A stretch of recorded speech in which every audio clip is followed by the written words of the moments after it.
Rich Lashua here to share with you from Psalm 25 for today's reading. It's a very, very interesting, very human psalm. So let's kind of dive right into it, and then we'll talk a bit. A Psalm of David. O Lord, I give my life to you. I trust in you, my God. Do not let me be disgraced, or let my enemies rejoice in my defeat. No one who trusts in you will ever be disgraced, but disgrace comes to those who try to deceive others. Show me the right path, O Lord. Point out the road for me to follow. Lead me by your truth and teach me, for you are the God who saves me. All day long I put my hope in you. Remember, O Lord, your compassion and unfailing love, which you have shown from long ages past. Do not remember the rebellious sins of my youth. Remember me in the light of your unfailing love, for you are merciful, O Lord. The Lord is good and does what is right. He shows the proper path to those who go astray. He leads the humble in doing right, teaching them his way. The Lord leads with unfailing love and faithfulness all who keep his covenant and obey his demands. For the honor of your name, O Lord, forgive my many, many sins. Who are those who fear the Lord? He will show them the path they should choose. They will live in prosperity, and their children will inherit the land. The Lord is a friend to those who fear him. He teaches them his covenant. My eyes are always on the Lord, for he rescues me from the traps of my enemies. Turn to me and have mercy, for I am alone and in deep distress. My problems go from bad to worse. Oh, save me from them all. Feel my pain and see my trouble. Forgive all my sins. See how many enemies I have and how viciously they hate me. Protect me. Rescue my life from them. Do not let me be disgraced, for in you I take refuge. May integrity and honesty protect me, for I put my hope in you. O God, ransom Israel from all its troubles. So first and foremost, it's really important for those of us English-speaking readers to know that in Hebrew, this was written as an acrostic poem. So there's quite a bit lost there since most of us don't really have the Hebrew alphabet memorized.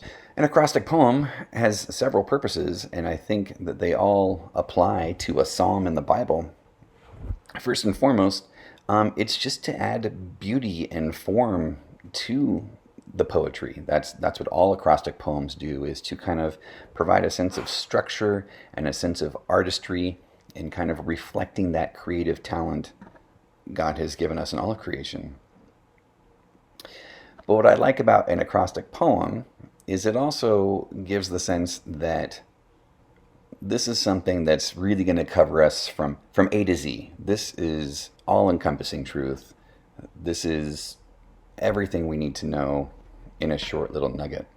Remember, psalms were often songs as well. They were sung to music. The acrostic poem may have also been structured in a way to make it easier for people to memorize and remember over and over and over again. Just as we do not only with our favorite Bible verses, but with worship songs or hymns that really provide meaning and inspiration to us. We catch ourselves singing those throughout the day or whispering those words to ourselves to keep going. And I think this psalm was definitely designed in that fashion. As I was reading over this, the first thing that really came to mind for me was how sharply this brings into focus who we are and who God is, and what that means for both parties involved. It's a very human psalm.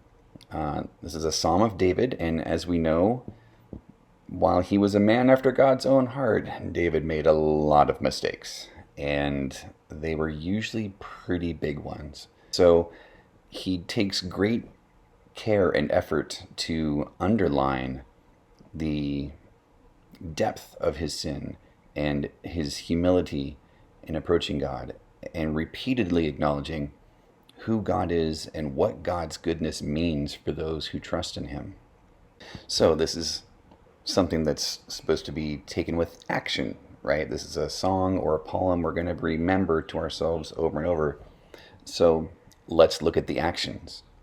Starting at the beginning, David is pleading with God because he's in some kind of trouble again. I feel like I say that a lot too. But what are the actions David takes? Give my life to you, trust in you. Then we plead for God to do things. He's asking for God to show him the right path, point out the road for me to follow, lead me, teach me. You are the one who saves me. I put my hope in you. And then something we see repeated several times over the next two verses, remember. Remember, Lord, your compassion. Remember me in the light of your unfailing love. Now the second half of the psalm shifts, and it starts to acknowledge who God is. So now that we've gotten over the mess of our problem and who we are and what we need, let's look to who God is. The Lord is good. The Lord does what is right. He shows the proper path. He leads the humble. He teaches them. He leads with unfailing love and faithfulness. Why would we not want to reach out to someone who could do that?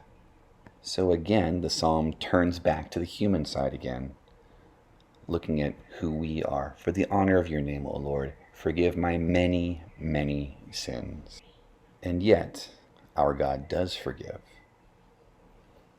Our God forgives Rich Lashua and all of his stupid, silly things and all of his big, terrible things and everything in between. Multiply that by the billions of humans that have existed and will exist. God's forgiveness is unimaginable. It's huge. That's a good thing.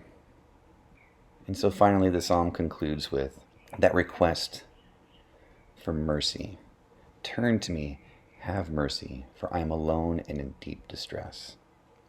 Feel my pain, see my trouble, forgive my sins, protect me, rescue my life from them, for I put my hope in you. So as we look at this psalm, it is my prayer that we take an honest look at ourselves and an honest look at who God is and reach out to the one who saves. This has been Wednesday Word with the Free Methodist Church of Santa Barbara. We hope that you will join us for worship this week. For information about our service times, visit fmcsb.org.